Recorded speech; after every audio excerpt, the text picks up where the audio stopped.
कमाल शब्द को खुद भी तो आजमाऊंगी। मैं अपने हाथ से उसकी दुल्हन सजाऊंगी, सपुर्द करके उसे चांदनी के हाथों में। मैं अपने घर के अंधेरों को लौट आऊंगी।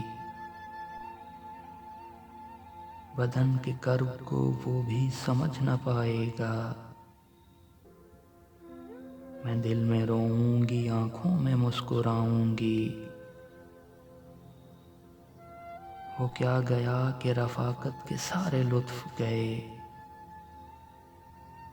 मैं किससे रूठ सकूंगी, किसे मनाऊंगी।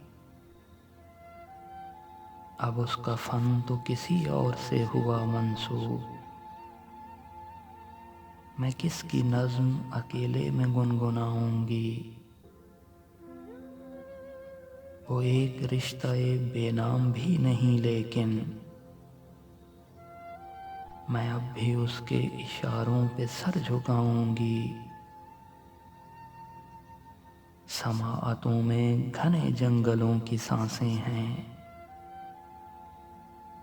मैं अब कभी तेरी आवाज़ सुन न पाऊंगी।